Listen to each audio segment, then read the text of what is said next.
Morning all of you. তো আমরা আজকে মডারেট কিছু কোশ্চেন করব। আজকের ক্লাসে মডারেট কিছু কোশ্চেন নিয়ে এসেছি, বুঝতে পারবে তোমরা ফার্স্ট কোশ্চেন দেখেই ঝলকটা বুঝতে পারো যে তাহলে আজকে ক্লাসটাতে কী ধরনের কোশ্চেন থাকবে। অনেক কিছু ইউনিক মেথড শেখাবো যেগুলো তোমরা আমাদের অফলাইন কোচিং এবং পেইড কোর্সেই দেখতে পাও, তাই তো? সেই কোশ্চেন, সেই কনসেপ্ট লাগবে কোশ্চেনগুলোতে সলিউশন করতে। এমন নয় যে শুধুমাত্র সেগুলোই লাগবে, তোমরা যে কোনোভাবেই করতে পারো, কিন্তু শর্টেজ টাইমের মধ্যে যদি শর্টে অ্যান্সার করতে হয় তাহলে প্রসেসটা একটু নেওয়ার চেষ্টা করবে। আর না নেওয়ার থাকলে আমাদের তো বিজনেস আছেই, পেইড কোর্সের সবারই আছে, আমাদেরও ওটা বিজনেস বলতে পারো। কিন্তু হ্যাঁ, যারাই পেইড কোর্সে এসছে এবং যারাই অনলাইন আমাদের কোচিংয়ের ক্লাসে এসছে তারা জানে যে ব্যবসা আমাদের মূল উদ্দেশ্য না। দেখো, আমরা কোশ্চেনটা কি করে সলভ করতে পারি। একটি ক্লাসের মোট ছাত্রছাত্রীর গড় নম্বর 52, মানে কি মোট ছাত্রছাত্রীর যতজন ছাত্রছাত্রী ছিল তাদের গড় নম্বর 52। 20% ছাত্রের গড় নম্বর 80, 25% ছাত্রের গড় নম্বর 31, বাকি 55% ছাত্রের গড় নম্বর কত? ক্লিয়ার? এবার প্রত্যেকটা তো গড় গড় গড় গড় ঠিকই ছিল, কিন্তু এখানে জাস্ট পার্সেন্টেজ ঢুকিয়ে দেওয়া, একটু জটিল করে দেওয়া।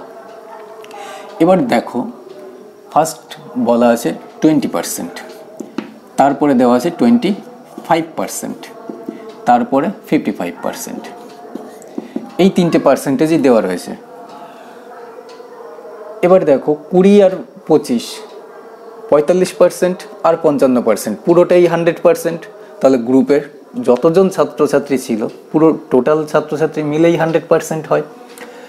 এবার 20% মানে তোমরা জানো 1/5, 25% মানে 1/4, 55% মানে 11/20। টোটাল তো ছাত্রছাত্রী জানি না আমরা 100% ছাড়া। 5, 4, 20 এদের লসাগু কত? 5, 4, 20 এদের লসাগু 20। তাহলে আমরা ভেবে নিলাম যে টোটাল যতজন ছাত্রছাত্রী ছিল 20 জন। এবার এই পুরো ছাত্রছাত্রীর 20 জনের মধ্যে 1/5 অংশের গড় ছিল 80। তাহলে 20 জন ছাত্রের মধ্যে যদি 1/5 মানে 20-র 1/5 কত হবে? কাটো 4।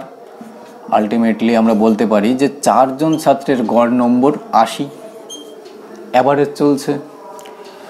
বাকি এই যে পুরো 20 জন, আমরা বলতে পারি যে এই পুরো 20 জন ছাত্রের, এখানে তো বলে দিয়েছে একটি ক্লাসের মোট ছাত্রছাত্রীর গড় নম্বর 52।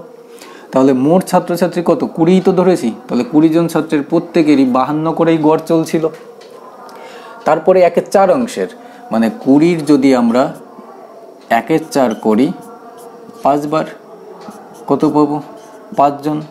মানে যদি 5 জনের গড় দেখি, সেই 5 জনের গড় 31 করে চলছিল।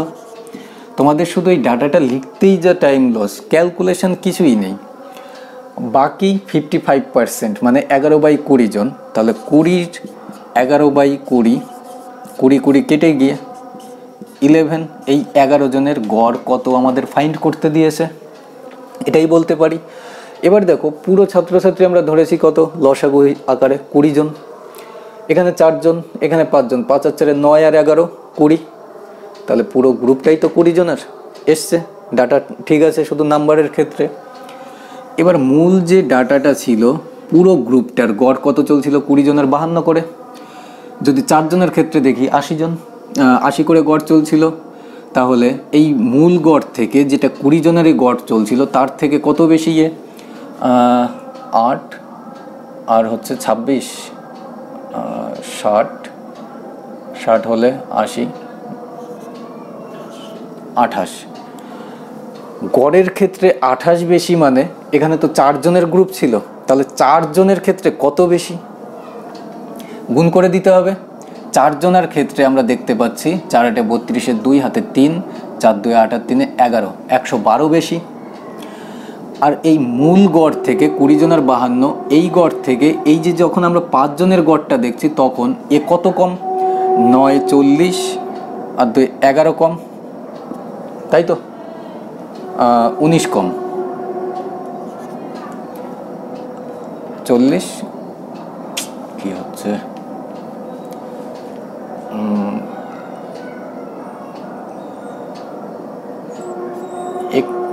8 21, 21 কম আসছে তো, তাই তো? 21 কম। তাহলে এই মূল গড় থেকে যখন 21 কম হচ্ছে, তার মানে 5 জনের ক্ষেত্রে টোটাল কত কম হবে? 125 কম হবে। 5 জনের ক্ষেত্রে টোটাল 125 কম হবে। এবার দেখো, এখানে 112 কম বেশি, এখানে 125 কম, এদের মধ্যে গ্যাপটা কত দেখাচ্ছে? 112 যদি এখান থেকে আমরা কমিয়ে দিই, তাহলে ওদিকে 8 আর এদিকে 5, 13 বাড়তি, তাই তো? মানে 13 আরও কমাতে হচ্ছে। এই 13 কমটা কোথার থেকে টানবো আমরা? এই 11 জনের মধ্যে থেকে। তখন এই 11 জনের মধ্যে থেকে যাই গড় চলুক, সেখানটার সঙ্গে যদি আমরা +13 পেতাম, তাহলে +13 -13 যে কনসেপ্টটা অ্যাভারেজের আমাদের কেটে গিয়ে 0 হয়ে যেত। তার মানে পুরো 100% স্যাটিসফাই হয়ে যেত যে আমাদের ধরা গড় ইকুয়াল, যেটা এই গড়ই চলছিল, এই গড় চলতো। কিন্তু কি করেছে, এই +13 আমাদের প্রয়োজন পড়েছে। এবার +13 আমরা তো যেখান থেকে নিয়ে আসতে পারি না, +13টা আমরা কি করে নিয়ে আসলাম? এগুলো তো টোটাল মোট ভ্যালু। তখন এই 13কে আমরা এই 11 জনের মধ্যে থেকেই ভাগ করে দেবো যে গড়ে কতজন কত করে বাড়ে। 11কে 11 দশমিক কত আসবে? 2, আবার 0, আবার একবার 19 সামথিং এরকম করেই আসবে, ঠিক আছে? 1.1 আমি এক ঘর পর্যন্তই দেখি। এবার গড়ে 1.1 করে এই গ্রুপের ক্ষেত্রে বাড়তি থাকতে হবে। কোন? এই মূল গড় থেকে, কারণ আমরা প্রত্যেকটার এখান থেকেও কম্পেয়ার করেছি মূল গড়ের সঙ্গে, যেটা পুরো গ্রুপের 20 জনের যত গড় চলছিল, আর এখানটায়ও কম্পেয়ার করেছি পুরো গ্রুপের সঙ্গে। তাহলে এখানে যেটা 1.1, এখানে মূল গড় চলছিল 52 থেকে এটা যেটা প্লাস বাড়তি চলে আসলো, তাহলে 52.0 থেকে যদি আমরা 1.1 মাইনাস করি, এখানে 9.51। তাহলে এখানে যেহেতু আমরা এক ঘর পর্যন্তই নিয়েছি, তোমাদের 9.5 সামথিং চলে আসবে, কিন্তু আমাদের যেটা মূল গড় আসবে 51.9 সামথিং, অ্যাপ্রক্সিমেট ভ্যালু। ক্লিয়ার? তো কোশ্চেন নাম্বার 2 খুব ইম্পর্টেন্ট টাইপ। কোনো টাকার 3 বছরের সরল সুদ 240 টাকা এবং ওই টাকার একই সুদের হারে 2 বছরের চক্রবৃদ্ধি সুদ 170 টাকা হলে আসল এবং সুদের হার কত? তো এখানে কিন্তু আমাদের আসল দেওয়া নেই, সুদের হার দেওয়া নেই, শুধুমাত্র টাইমটা দেওয়া রয়েছে। 3 বছরের সরল সুদ 240 টাকা, 2 বছরের চক্রবৃদ্ধি সুদ 170 টাকা। তো আমরা এখান থেকে আগে সুদের হারটা বের করব। সুদের হারটা বের করতে পারলে আমরা ইজিলি আসলটা বের করে দেবো। দেখো কি করে। তো যদি সরল সুদ আমি বলি যে আমার এই বছরে 50 টাকা, তাহলে 3 বছরে কত হবে সরল সুদ? 150 টাকা 3 দিয়ে গুণ করে দেবো, মানে টাইমের সঙ্গে প্রত্যেক বছরের সুদটা গুণ হয়। তাহলে এবার 3 বছরের সরল সুদ যদি 240 টাকা দেওয়া থাকে, তাহলে সরল সুদ যতই হচ্ছিল তার 3 বছর পর্যন্ত আমি যদি 240 টাকা দেখি, তাহলে 3 8 240, তাহলে প্রত্যেক বছরই সরল সুদ 80 টাকা। এটা ওরালি করবে, কিন্তু তোমাদের মধ্যে অনেকের কি হয়, মাথায় আসে না যে 3 বছরে একবারে প্রত্যেকবার সরল সুদ 80 টাকা করে কি করে করছে। এটা অনেকেরই ডাউটস দেখেছি, তাই এইভাবেই দেখালাম। আদারওয়াইজ তোমাদের 3 বছরের টাইম 240 টাকা মোট সুদ দেওয়া রয়েছে সরল সুদ, তাহলে প্রতি বছর 80 টাকা করে। টাইমটা কত? 3 বছর, first year, second year, third year. এবার প্রত্যেক বছর সরল সুদ যদি 80 টাকা করে হয়, তাহলে প্রথম বছরও 80 টাকা, দ্বিতীয় বছরও 80 টাকা, তৃতীয় বছরও 80 টাকা। সরল সুদের ক্ষেত্রে এভাবে। চক্রবৃদ্ধি সুদের ক্ষেত্রে 2 বছরের চক্রবৃদ্ধি সুদ 170 টাকা, তাহলে প্রথম বছর 80 টাকা, পরের বছরও 80 টাকা, সরল সুদ আকারে। তাহলে 80 80 160, তাহলে পরের বছর এই যে প্রথম বছরে 80 টাকা সুদ হচ্ছিল, তার উপরে এই 10 টাকাটা বাড়তি আমি বলতে পারি যে এই 2 বছরে চক্রবৃদ্ধি সুদের ক্ষেত্রে এসছে। তাহলে 80 টাকার উপরে যদি আমি 10 টাকা সুদ পাই, তাহলে সুদের হার কত? 80 টাকার উপরে যদি আমি 10 টাকা সুদ পাই পার্সেন্টেজে, 0-র সঙ্গে 0 কেটে দাও। এবার 1/8 মানে 12.5% সুদের হার। তাহলে সুদের হার যদি 12.5% হয়, এখানে আমার যাই টাকা ছিল এটা প্রথম বছর, এটা দ্বিতীয় বছর, এটা তৃতীয় বছর। ক্লিয়ার? তাহলে এখানে আমার সুদের হার চলছিল 12.5%। তাহলে এখানে আমার যা টাকা ছিল তার 12.5% মানে প্রথম বছর আমার 80 টাকা সুদ হয়েছে, পরের বছরও 80 টাকা, তারপরের বছরও। তাহলে পি টাকার 12.5% আকারেই আমি সুদটা নিয়েছি। তাহলে পি যে টাকা ছিল তার 12.5% সুদের হার মানেই হচ্ছে আমি প্রতি বছর 80 টাকা সুদ পাচ্ছি। তাহলে পার্সেন্টেজ তোলার জন্য নিচে 100, আর এই দশমিকটা তোলার জন্য আরও একটা জিরো। যদি 25 দিয়ে কাটি, 4 25 1, 5 25 125, আর 25 দিয়ে কাটলে 40 বার, 5 দিয়ে কাটলে 8 বার। তাহলে পি ইন্টু দেবো না একবারে, ইকুয়াল 80 গুণ, এখানে 8 ওপাশে চলে যাবে,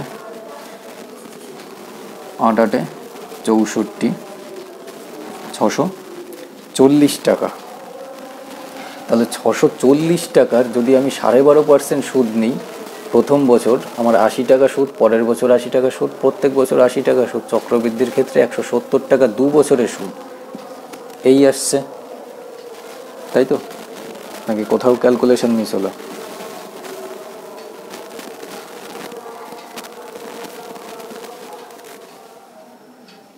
তো কোশ্চেন নাম্বার 3 যেটা, এ এবং বি দুটি ব্যাংকে সমপরিমাণ টাকা 12% এবং 9% সুদের হারে 2 বছরের জন্য রাখা ছিল। মোট প্রাপ্ত সুদ আসল 21,780 টাকা হলে প্রত্যেক ব্যাংকে কত টাকা রাখা ছিল? তো এটা জেনারেলি আমরা রেশিও মেথডে অ্যাপ্লাই করব। তাছাড়া তোমরা যদি ওই PRT/100 ধরে পি প্লাস করে দেখাও, কারণ কি মোট সুদ আসল যেটা, তাহলে প্রথম ব্যাংকেও পি টাকা, পরের ব্যাংকেও পি টাকা, সমপরিমাণ অর্থ। তাহলে পি প্লাস PRT/100, আদারওয়াইজ যদি 100 ধরে করো তাহলে এখানে 12 2 24, মানে 124 প্লাস আবার ওটা ধরে আরও তোমরা জটিল পাকাবে। তো রেশিও ধরে যদি করো ইজিলি বের করতে পারবে। এবার সুদের অঙ্ক রেশিও ধরে কিভাবে করতে পারো দেখো। 12% সুদের হার চলছিল এ ব্যাংকে 2 বছরের জন্য, তাহলে 24% হয়ে গেল। 24% মানে 6/25। পরের ব্যাংকে 9% সুদ 2 বছরের জন্য, তাহলে 18% আমি মোট সুদ পাবো। তাহলে 18% মানে 9/50। তাহলে এটা আমি যদি এ ব্যাংকের ক্ষেত্রে করি, এটা যদি আমি বি ব্যাংকের ক্ষেত্রে করি, আমার পি একটা আসল চলছিল ইনটু অ্যামাউন্ট মানে সুদ আসল, এখানে তো সুদ আসলই দেওয়া রয়েছে মোট। আমি যদি প্রথম ব্যাংকে 25 টাকা রাখি, 25 টাকা রাখলে 2 বছরের জন্য এই 24% পেয়ে আমি 6 টাকা সুদ পাবো। তাহলে 6 টাকা যদি সুদ পাই, আমার 31 টাকা সুদ আসল হয়ে গেল। তাহলে আমি সুদ আসল পাচ্ছি 31 টাকা। পরের ব্যাংকের ক্ষেত্রে যদি আমি 50 টাকা রাখি, আমার 18% মানে 9 টাকা সুদ পেয়ে 59 টাকা আমি সুদ আসল পাবো। তাহলে এখানে 59 টাকা আমি সুদ আসল পাচ্ছি। সমপরিমাণ অর্থের কথা বলেছে, এখানে যেহেতু সমপরিমাণ অর্থের কথা বলেই দিয়েছে, তাহলে এই যে আসলটা আমার, এখানেও যে কয় টাকা এখানেও সেই একই টাকা। তাহলে 25-এর সঙ্গে যদি দ্বিগুণ করে দিই তাহলে এ কত হয়ে গেল? 50 টাকা। তাহলে এখানেও 50, এখানে দ্বিগুণ করেছি, এখানেও দ্বিগুণ করব, তাহলে 31 2 এখানে 62 টাকা হয়ে গেল। এবার ডাটা আমার কমপ্লিট। যদি আমি অ্যাড করে দেখি, 9 2 11 1 হাতে 1, 6 1 7 5 12, 121 টাকা আমি টোটাল সুদ আসল পাচ্ছিলাম। কিন্তু টোটাল সুদ আসল কত? 21,780। 121-এর থেকে কত গুণ? 11 দিয়ে কাটি, 11 11 121, 11 দিয়ে একে কাটলে একবার, 9 97, 8 11 88, 2 8 11 88 0, তাই তো? 11 একে 11, 9 97, 8 11 88, 7 2 9 98, আবার 8 11 88 110, কত এসছে? 180 গুণ। তাহলে কাটাকাটি করে আর লাভ নেই, 180 গুণ। তাহলে আমাদের কি বের করতে বলেছে? প্রত্যেক ব্যাংকে কত টাকা রাখা হয়েছিল। তাহলে দ্বিতীয় ব্যাংকে 50 টাকা, প্রথম ব্যাংকে 50 টাকা, আলাদা আলাদা। তাহলে 50-এর সঙ্গে 180 গুণ করে দেবো, 5 18 90 0 0, 9,000 টাকা, তাই তো? তাহলে এটা খুব ইজিয়েস্ট ওয়েতে রেশিওতেই করা যায়, তাই তো? রেশিওর থেকে খুব সুন্দর মতো মনে হয় না, আর তোমরা ইজিলি ক্যালকুলেশন করে বেরোতে পারবে।